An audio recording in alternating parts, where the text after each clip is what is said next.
people than perhaps ones delivered by national governments. The local government elections are broadly unspoken of at present. And that, I think, is something that we need to turn around. And one of the challenges, of course, is that because in the UK, we have a local government which is, broadly speaking, doesn't have the same range of powers perhaps as local government in other countries, it's harder to get people interested, it's harder to get the press interested on what we think is still a fundamental feature of our democracy. I think what you'll find when you've heard from both Phil and Ariana, that the research highlights what we think and what we've described as centralisation on steroids. In other words, virtually every single move that has happened in the last 40 years has taken powers away from local government and centralised those in Whitehall.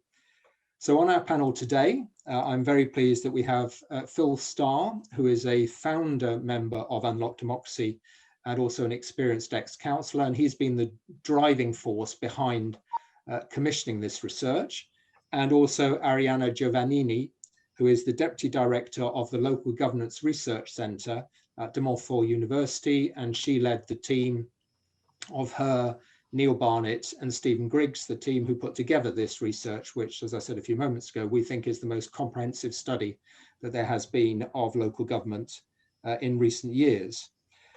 So I'm now going to hand over to Phil. What we're intending doing, just so that everyone knows, hopefully we will finish the short contributions by 2:30 to allow time for questions. But without further ado, I'm going to hand over to Phil for him to say some words about why we commissioned this research. Phil, over to you. There are two reasons why I wanted to see this research commissioned. One is a personal one. I was a local councillor, and I've watched with dismay, really, as the things that I could do when I was a councillor a few years back, I gradually seen the power to make a difference to local communities taken away bit by bit, and it's been harder and harder and harder for councillors to make a real difference. I mean, they do their best, they use what powers they have, but they don't have the finances that I had, and they don't have the resources, and they don't have the freedom that I have. And the second thing is that we are Unlock Democracy. We are, you know, our business is democracy. We care about democracy. And, you know, specifically in our constitution, we talk about decisions being taken as close as possible to local people, because we think that's the best way to get the best decisions. People care about local democracy. They care about all of the things. People get insane about bins not being emptied or a change in the routine, but they care about bigger things as well. They care about housing for our young people being driven out of areas because they can't afford housing, because there isn't proper provision for things. We care about what happens to our elderly in care homes, and local government has a big role to play in that. It had a bigger role when I was back, well, I was chair of social services at one point, and we had a big say in that then, and we have a lesser say now, and it would have been good to have had more of a say given what's happened recently. COVID has taught us a lot of lessons.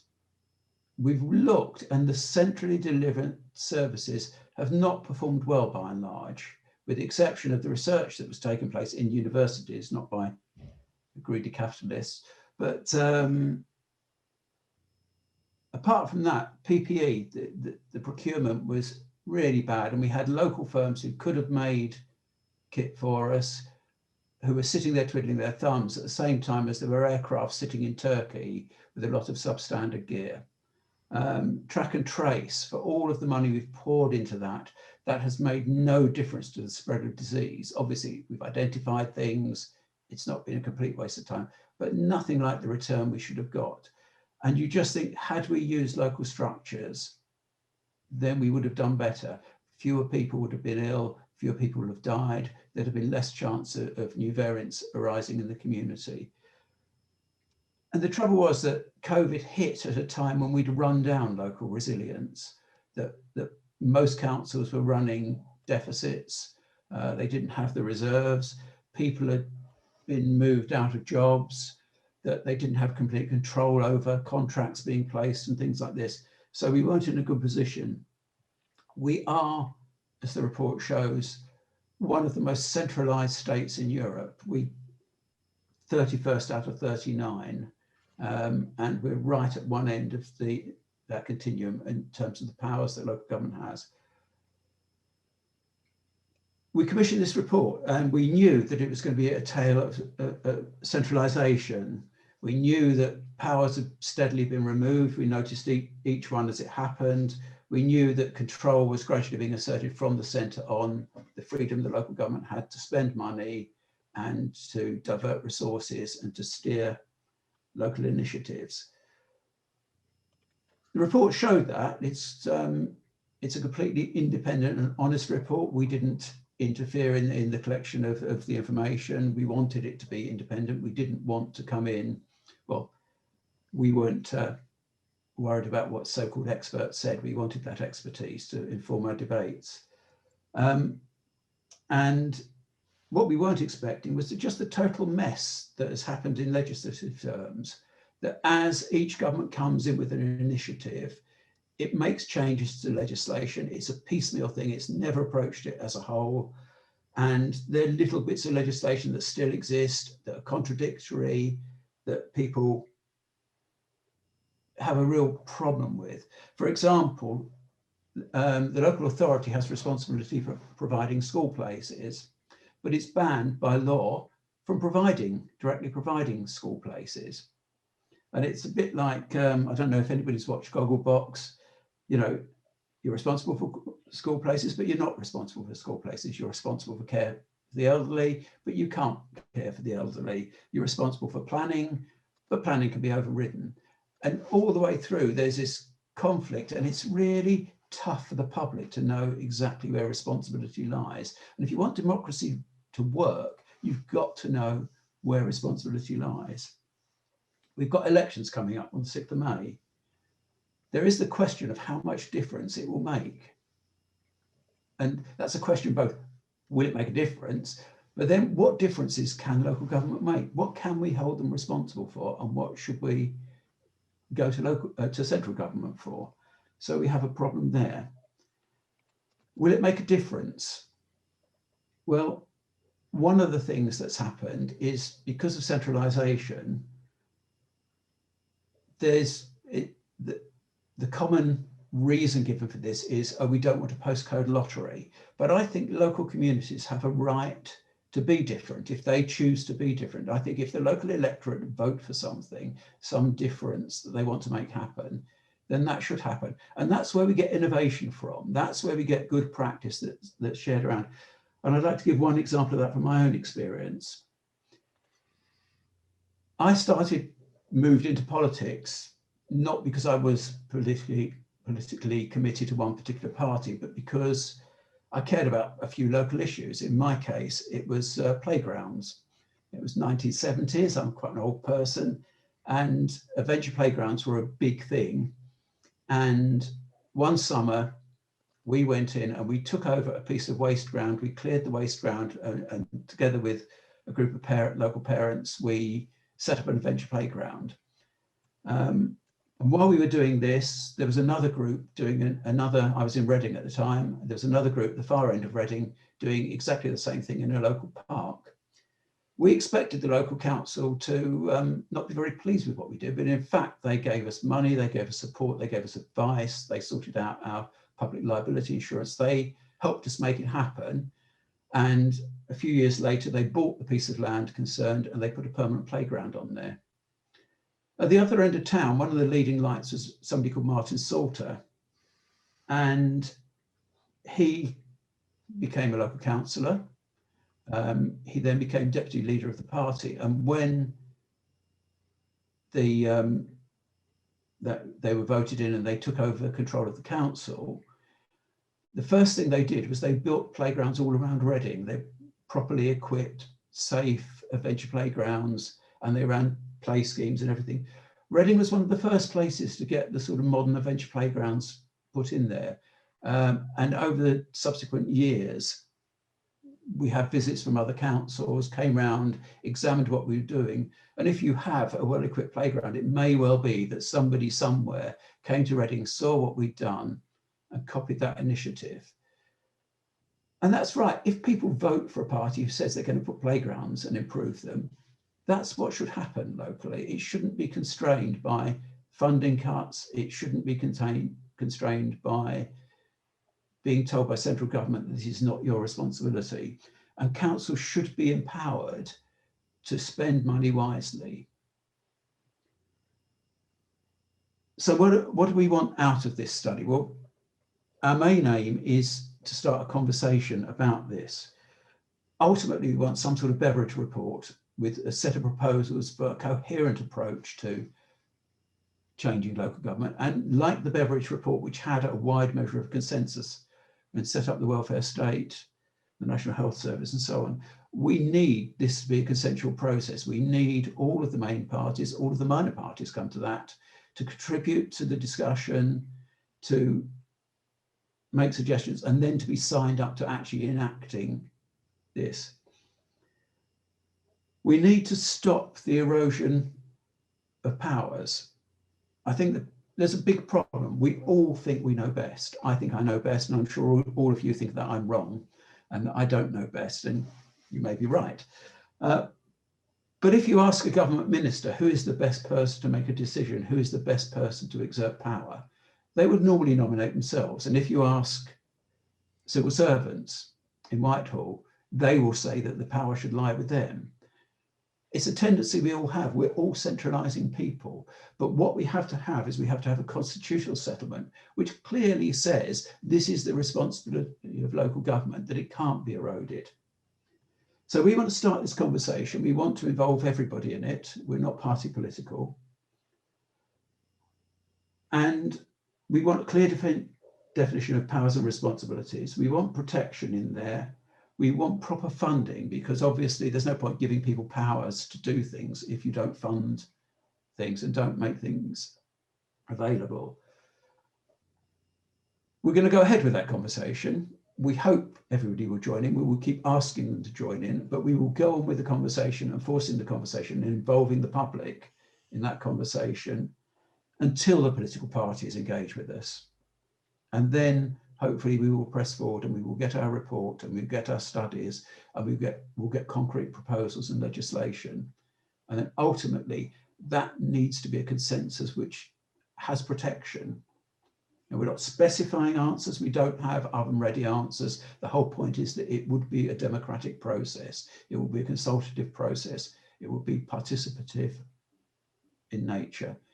So that's what we're doing. That's why we're doing it. And I'll leave Arianna and her team to tell you what's going on there.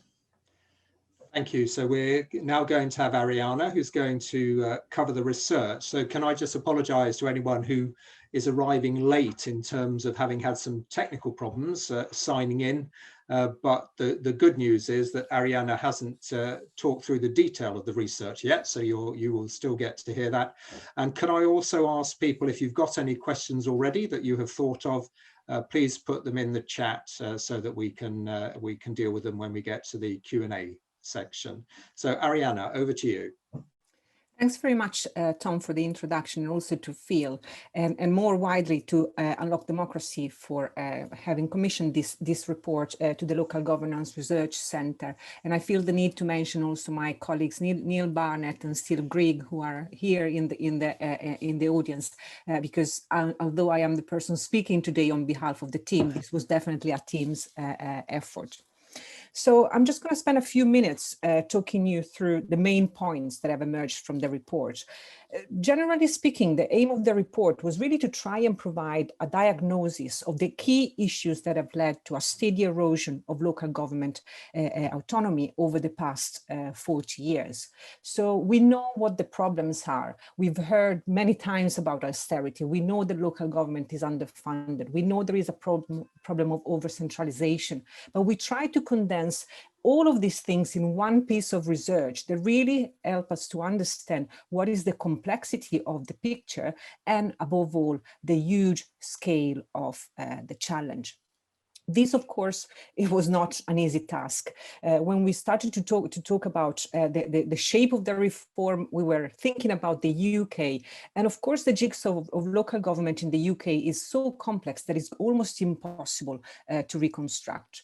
Local democracy has been eroded in multiple overlapping and at times divergent ways, but it's important to recognize that in particular from 1997, since the inception of devolution to Scotland, Wales, and Northern Ireland, but not in England. This has basically set the four nations of the UK on very, very different trajectories.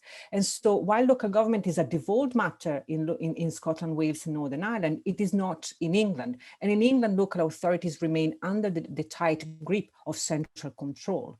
And so in the report, we focus on local government in England in particular. We do acknowledge that issues persist in terms of over-centralization also in the devolved nation. But we argue that the lack of any form of political devolution in England means that England is the nation of the UK where local democracy has worn away more starkly and where local authorities remain under the tight grip of central government. So local government reform in England has been a persistent feature over the past 40 years. Our research starts from the late 1970s, and this is really there is a clear pattern yet. Many attempts have been made to reform local government, and yet this process of continuous reform and institutional churning has been pursued primarily to respond to efficiency needs set by the centre, with very, very little attention on the one hand to the view of local authorities themselves, and more broadly to what should be the kind of overall role and place of local government. So there has been a consistent lack of a long-term vision of the role of local government within our political system. So in this way, a new form of center-local relations has emerged. And this is one which is undermining previously held assumption about local government's role in our political system, and also, and most importantly, perhaps, its invaluable role in building a strong democracy and in maintaining connections with our local communities. So our analysis starts with an assessment of the key structural problem that has led to the current situation. And that is, of course, the lack of any constitutional protection for local government. Now, we are used to this in the UK, and we might think this is the norm. But if we just look at outside our country, we will soon realize that this is the exception and not the norm. And in most Western liberal democracies, actually local government and subnational government has actual constitutional protection. And that makes a huge difference. In practice, what has happened in England is that local government autonomy has always had like kind of a very weak foundation without any form of constitutional protection. So for a while, until the late 1970s, this lack of constitutional protection was seen as kind of not having any kind of big consequences. So was seen as being of little consequence. And local government was accepted by central government as a sort of a junior partner in a sort of parent-child relationship that, while directed from the center, really left a lot of discretions in the hands of councils. And this is when in the report we talk about, we use the kind of model of the sovereign council to explain this, because back then actually councils had a lot of direct powers and a lot of discretion to respond to the needs, the specific needs of the communities that they are elected to govern. But this process started to change from the 1980s as top-down discretion began to replace the previously existing model of consultation between central and local government. And so it is at this point in time that it became clear that pretty much central government holds all the cards in central-local relationships. And this means that this puts a very big leverage in the hands of only one of the two players in this relationship. So from here, what we did, once we assessed this, the big structural problem there, in the report, we have provided an assessment of what we've called the tools of central control that have been used by different administrations over the past 40 years to rewrite central-local relations and put in place a process that have increasingly chipped away powers from councils. So in this sense, different administrations have used different tools of central-local control, but the first crucial tool of central control that we look at in the report is the rewriting of the legal relationship between central and local government. And we call this the juridification of central-local relation, which has been enacted through the development of tighter legislation for local government, ministerial oversight and guidance that affect considerably the autonomy of local authorities. But this type of legal approach has also often come in disguise. It's not just through primary legislation that local government has become more constrained by the center, but the use of secondary legislation, which has literally spiraled over the past decades, has been used as an indirect yet very powerful mechanism that has allowed the center to extend further its hold on local government, essentially through the back door, without anyone noticing.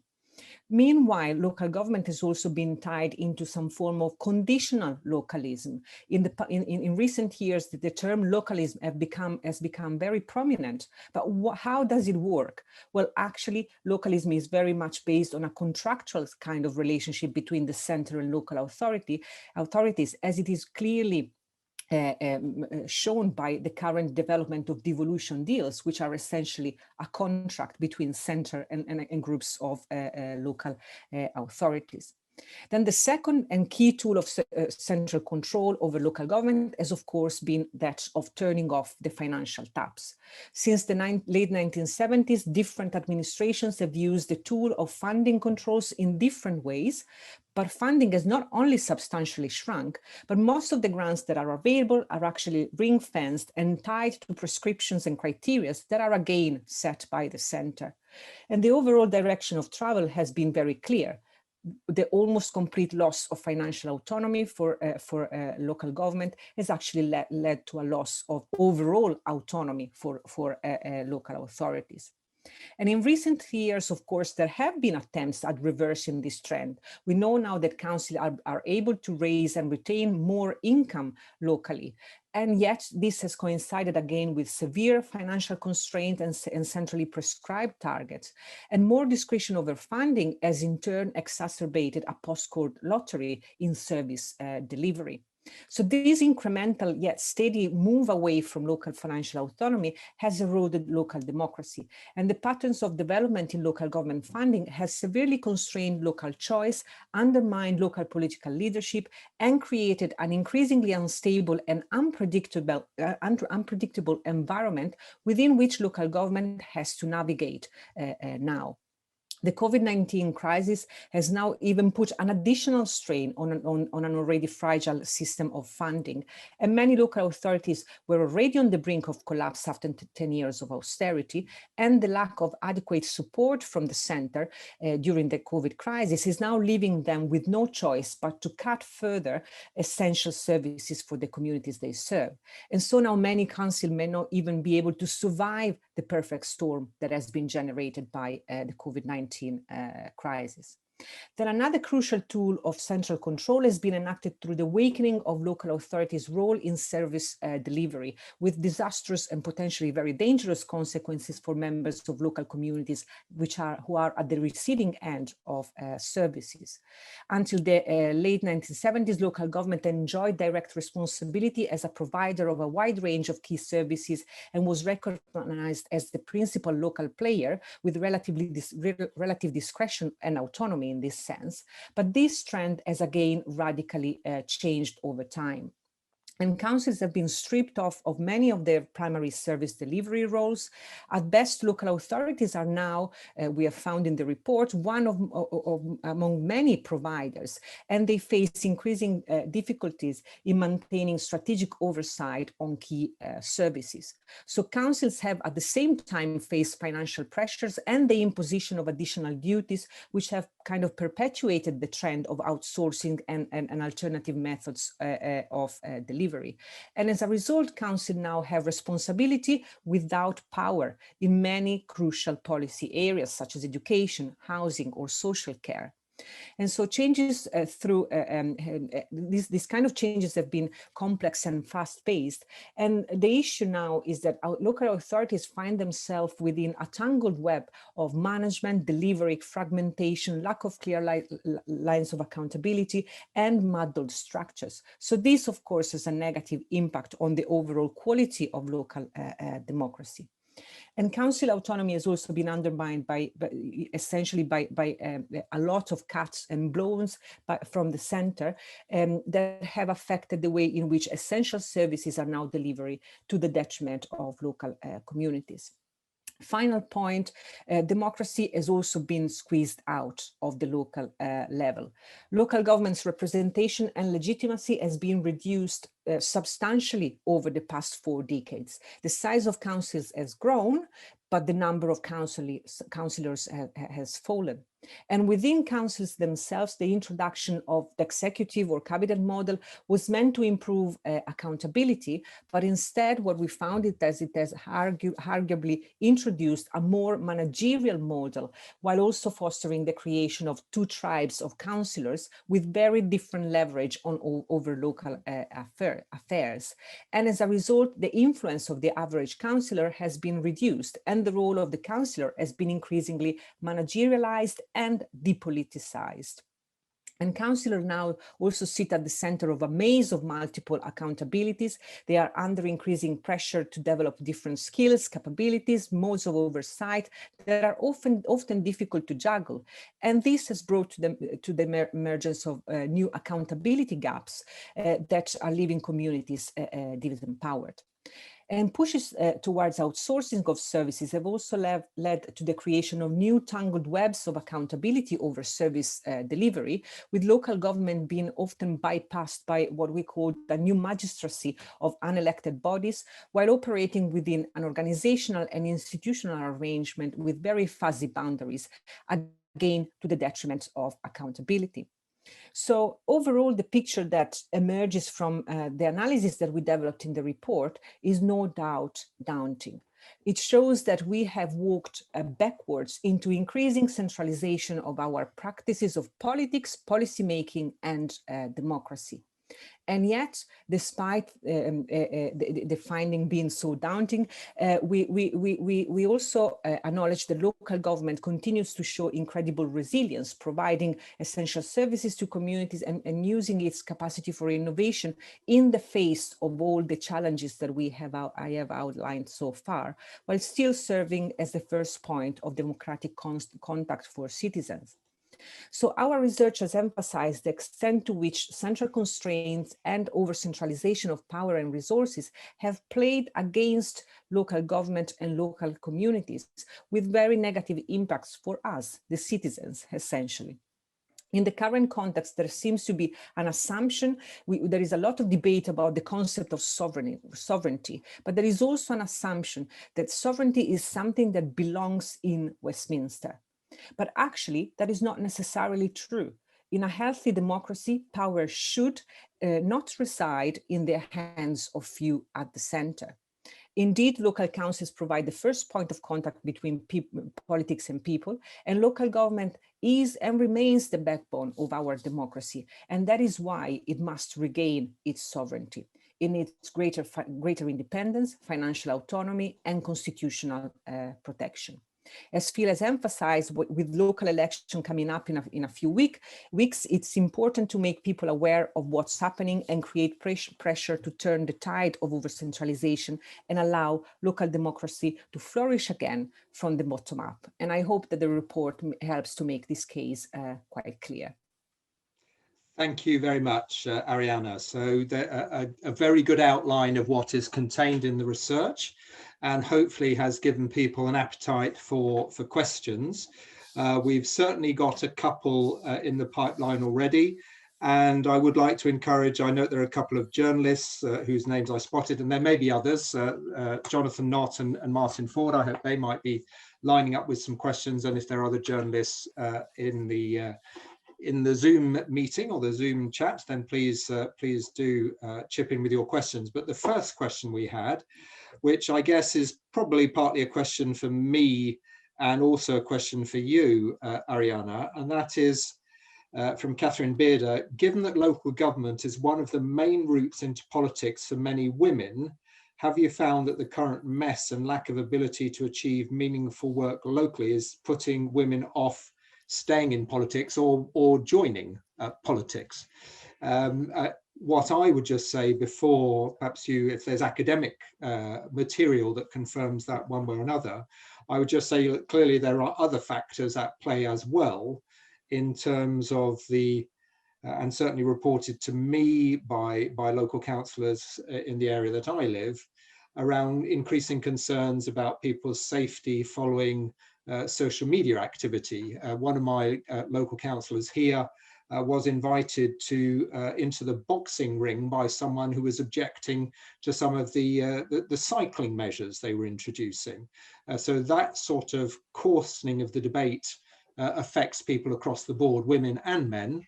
But is there any academic evidence that there has been a change or more difficulties getting women either to stay in politics or indeed want to join it in the first place? Well, I think that that is an excellent point. And Catherine, I just want to underline that we didn't have in the report an in-depth discussion on the question of gender and representation within local government, not because it doesn't matter, but because we had to put a full stop somewhere, and and we couldn't possibly cover everything. But this is something, is a concern that is very clear to us, and is something that should be absolutely raised. There is a problem of representation that concerns women, but also other sectors and particular groups within our society. And certainly the way in which local government works right now, and the way in which the structures of local government are constrained, can certainly be seen as a way that kind of doesn't provide a huge motivation for women to get into politics. There is research, if I'm not wrong, both from the LGA and the Forces Society, that really looks more into details at this issue. But I think that overall, that is also one of the reasons why we need a more empowered local government, a local government that is seen and perceived as being able or being enabled by being freed up to actually achieve more and do more for local communities. And that certainly would provide an avenue to provide more involvement from women, but also from other sectors of the society. Thank you, Arianna. So the next question is quite a specific question from Paul Betterson, and that is, can we be precise, or can you be precise, Arianna, and Phil may want to come in as well, about what were councillors used to be allowed to do that they are not allowed to do now? So Arianna, would you like to kick off in terms of the research? So in terms of I'm not going to get into the details of what they cannot or cannot do in their day-to-day work, but what we try to emphasize, especially when looking at the shift towards the executive model within cabinet, is the idea that not all councillors can do or are responsible or are actually aware of what is happening in the council. And so that creates what we call like two tribes of councillors, whereby some have executive responsibilities, while others, who are equally directly elected by the local communities, are not in the loop, because that's not how that system in particular works. So we try to emphasize that type of issue. Broadly speaking, we looked more at the powers that councils rather than individual councillors had in the past, and they don't have anymore, especially in delivering big ticket services such as education, health and social care, transport, and that has been like kind of the kind of evidence that we have collected throughout the report. Phil, I don't know if you want to add more on that. Just before Phil does, I think Paul's question was also about what powers, not just councillors, but councils, what powers did they used to have that they do not have now? Well, clearly, whether it's education or an ability to provide council housing, although that has changed slightly in terms of there is now a limited capacity for them to do that. That would be two examples, I would argue, where councils no longer have powers that they used to have. But Phil, do you want to come in? Yeah, I mean, in fact, there are two ways, or possibly three ways in which this has happened. I mean, the first thing is that simply by cutting down the amount of expenditure that councils have at their disposal, then certain choices cease to be available. If you cannot afford to, if you don't have the money to do something, you can't do it. So just the simple global levels of council budgets will do that. But there's been an increase in tying particular funds to delivery of particular central government schemes. So there's been a move from giving a council a budget and saying, you're responsible for these things, spend the money on those things, to saying, these are the targets you will meet. There will be an inspection process and a grading process, and that you must spend these sums of money on these particular schemes. So there's the problem of what's known as virement, of using a fund to do something in one area which will affect a different area as well. So that's one of the controls that's gone in place. But there've been much bigger controls as well. For example, I said I was chair of social services, and when I was chair of social services, the council at that stage provided about 80% of care homes and nursing homes within the authority.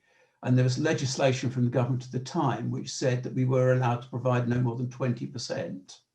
Now, the idea of having such a high level was that we could ensure good quality of care, we could set a standard, and then private companies could bid to provide services, but they would have to match our standards and our quality of care within that. Secondly, they couldn't inflate the prices because we would say, no, we can do it more cheaply than that. We had a control over that and value for money. And of course, when we were forced to dispose of what amounted to 60% of the total provision in Reading to the private companies, of course, we didn't get the best price for disposal. So that's one example from my own thing. Schools, there's an increasing move to tie funding to pupil numbers rather than anything else. And of course, the academies programme has meant that schools have been able to move away from local authority control. And whereas local authorities used to provide a lot of central facilities at good value for money because you bought a facility for all of those, now that has changed, and the government offered all sorts of inducements to schools to move out of local government control. But it means that the local government doesn't have those funds within its powers of disposal anymore. And it goes across the board. There's lots and lots of areas where legislation has either tied up funds. You know, if 80% of your budget you can only spend on the things the council tells you, the central government rather tells you to do, then you don't have freedom of action. And there are initiatives which make a difference. If you put certain facilities in for young people, that can ultimately lead to a reduction in crime levels. And so using budgets in one area to help change something within your local community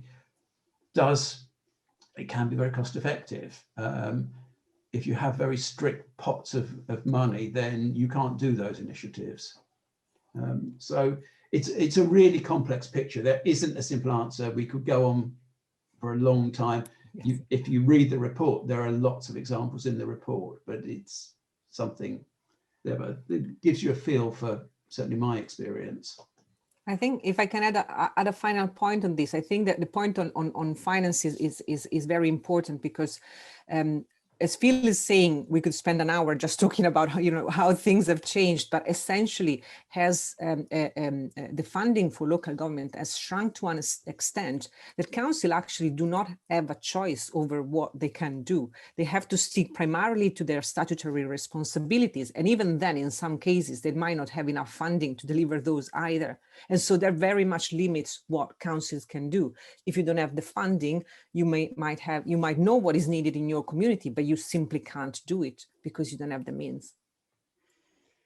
Thank you, Ariana. Hopefully, Paul, that's given you a fairly detailed answer and at least some examples of things that local authorities used to be able to do, councillors used to be able to do, that is now no longer available to them, and housing and education being, I think, two very good examples.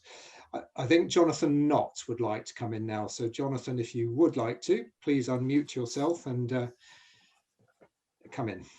Hi, yeah, I'm from Local Government Chronicle, but I just wondered if there's a couple of factors. I wondered if you think they might influence things positively in terms of kind of local government's role. Firstly, the fact that in the COVID crisis, central government has kind of had to recognise the expertise of local government in certain areas like test and trace. So has things like that kind of had a positive influence maybe? And also, is there any hope that the devolution white paper, which may come at some point, is there any hope that that might improve things as well? These are two very, shall I go first? Yes. Yeah. These are two very good questions, Jonathan, and thanks for raising the point. The first one is a crucial point. Central government had to recognize the need to rely on the expertise of local government. But if we look at the timeline of the COVID crisis, we realize that they got there very, very late. Whereas in other countries where there is a system of subnational governance, where tiers of local government or regional government are more empowered, got there much earlier. And as a result, there is evidence from the OECD that actually shows that the response was faster and better. So yes, they got there, but the realization kind of came a little bit too late because there are no structures in place and because there is a substantial, I think, lack of trust from the center on the local level. But this has been nonetheless a very important experience because it has opened, the COVID crisis has in a way opened the eyes of the center, but perhaps even more importantly, it has also opened the eyes of local communities and made them understand very clearly why local government matters. And so I think that people in local communities have been really able to see what difference can make having to have a kind of a strong local government. And perhaps that will kind of help providing some of grassroots support from those type of reforms that we call for in the report. The second point on the devolution white paper, I really hope that is going to be the case, but my concern is that white paper has been promised for, what is it now, at least a couple of years, and we've not seen any trace of it. And if we look at the debate within, especially within the current government, there has been a shift from devolution onto talking about leveling up. And the two things are connected, but they're not the same thing, because if you talk about leveling up, it seems like for the current government, the focus is actually on investing in big infrastructures in particular. And that's a shame because our prime minister used to be the mayor of London himself. So he knows what it means to work within a kind of a devolved system. And yet there has been very little progress. The other thing that worries me is that at the moment there is no devolution champion within the government. And we know from past experience that devolution tends to be pushed only when there is someone in a big ministry. Let's remember the case of the former Chancellor George Osborne, that makes a case for devolution, and I can't see that figure right now. So I really hope that I am wrong, and I really hope that we will see a devolution white paper very soon. But at the moment, I think that the situation is a bit complicated. There is an acknowledgement of the value of local government, but not a preparedness to actually let go of power, which ultimately is what we need to see. Phil, do you want to come in? Okay, I mean, just to pick up on a couple of points Ariana made, I guess the one would hope that the COVID crisis and the involvement of local authorities has struck home, and the government have registered their the way that they were involved and the effectiveness. My only worry, as I think Arianna highlighted, is that in some ways the trends are also going in the other direction. We saw that with the Towns Fund, for instance, before COVID. We have seen that since with the levelling up proposals, where it is very much a top-down process, where I would argue, and I would hope the local authorities would argue, that they should be the ones that are deciding on the basis of need which authorities are in the greatest need of funds from the levelling up fund. So we have this strange position where, for instance, Darlington is going to be a recipient of, one assumes, significant funding because the significant number of civil servants are going to be relocated there. But if you look at the level of need compared to, say, Middlesbrough, which is very, very close by, and which is at the top of the table, certainly in 2019 it was, in terms of local deprivation, it is Darlington that's going to get that investment rather than Middlesbrough, which seems to be rather a strange choice, with Middlesbrough being so close and being at the top of the table, the league table for deprivation. Some have pointed out that Darlington is represented by a Conservative and Middlesbrough by a Labour MP, but I'm sure that that's, one would hope that is not the basis on which these decisions are being taken. In relation to the devolution white paper, then certainly part of what we're doing now, and as we close, I will say a few words about our campaign, is actually about trying to generate some momentum behind ensuring that the devolutionary settlement for local authorities is one which provides them protection from what has happened in the last 40 years, which is centralisation of power in local government, in central government and away from local government. And we will certainly be contributing to the all-party parliamentary group that is looking at this as an organisation. Now, do we have any more questions? Let me just have a look. Just see if they're coming in from the WhatsApp group. Right, just see the chat. It's Alistair's question. Okay, Alistair. So Alistair, a question from Alistair Russell. I would value advice and guidance on where and how to intervene to improve this complicated system of local democracy that increases connection between the citizens, their representatives in local authorities, and the executive. A challenging question. Would that, Arianna, would you like to have a go? I think that if you talk about how to intervene, again, we probably need to look at this from 2 points of view.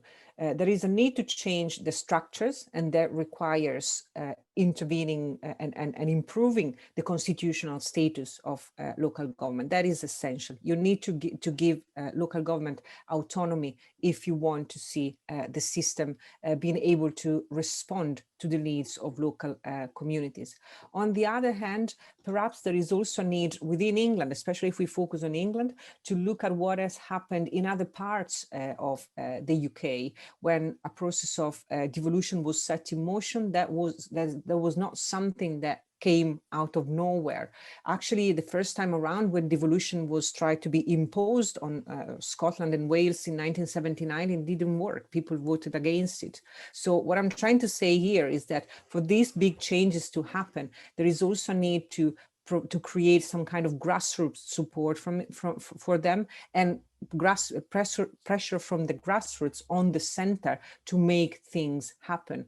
Because I think if there is one thing that we have learned, both by doing this study, but this is probably clear for anyone who is working within local government, is that central government will not let go of power without any pressure, because that's how the political system works in the UK. Is a very centralized system. And so there is a need to create pressure from the grassroots as well. And hopefully the work of this report and the campaigns of Unlock Democracy will help precisely to achieve that. Phil, did you want to come in? Yeah, I mean, I'm going to say the very obvious thing here, which is get involved with us and get involved with our campaign. Make sure that, I mean, your name is now in the list, and we'll be answering questions for people who we haven't got round to in the meeting later on. But, you know, we're going to go on from this. Once the elections are out of the way, we are going to have a series of launches locally around the country.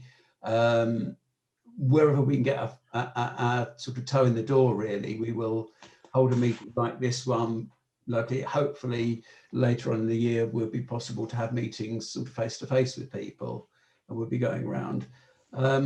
We are going to be looking to partner up with civil society. There are groups, for example, on issues like housing, for example, we'll look for people who are working in that area and work with them about how they can combine together with local councils and press for changes. And it'll be the usual process of lobbying, MPs, building up support. There will be people in Parliament who will support us. We'll be placing parliamentary questions, just the usual things that things do. But the more people we have, which is why I'm urging you to join in, the more chance we have of being successful. And it's about making a noise, and it's about keeping the conversation going and not giving up. And that's what I'm proposing that we will do, and building resources in. But it has to be a lot of people to get a change. It has to be something which cannot be ignored. And we will be looking to do those sorts of things and events around the country, hopefully, once we're free to do so. Great, thank you, Phil. Now, I'm afraid I think we need to wrap it up at this point, as we're 1 minute away from the closing time. And just to say that I hope that you've picked up a bit about what the research findings are, but you can go on to Unlock Democracy's website and look at the full report there. We will also be putting this on YouTube so that people who weren't able to see all of it or who want to share it can do so. But I hope that you find that the research findings have underlined the importance of us having a strong local democracy. There's some interesting graphs where you can compare the level of trust in a local authority and a separate graph in terms of the level of autonomy that local authorities have. And the level of trust in a local authority goes up at the same rate as their independence goes up. So the more autonomy they have, the more trusted they are by local people, and more trusted certainly than the central government is in those surveys. So that's why we have launched this campaign. So the campaign is based around a pledge.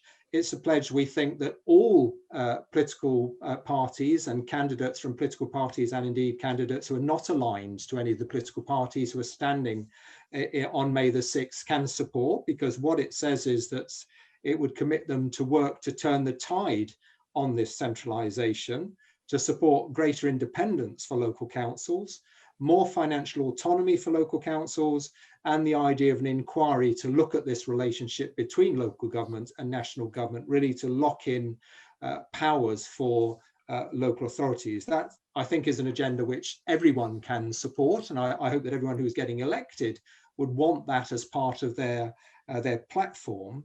As Phil has said, after the elections, we're going to run a series of local launches of this paper in different cities around England. And we will work with those who have councillors, council candidates, council leaders who have signed the pledge, really to work with them to see how we can deliver on it in the future, perhaps as part of a devolution white paper proposals. But now I would just like to conclude simply by saying thank you, first of all, to Phil and the team of people he had supporting him, who really made this happen. They wanted to see this research because of the importance of local government. To thank Ariana and also Neil and Stephen, as she did, for leading the research team and producing what is a fantastic, in-depth, detailed, comprehensive assessment of things which Phil as a councillor, I as a councillor, with someone who had contact with local councillors, family members who work for councils, have seen this progression over the years, but has now all been captured in this one place for other people to refer to.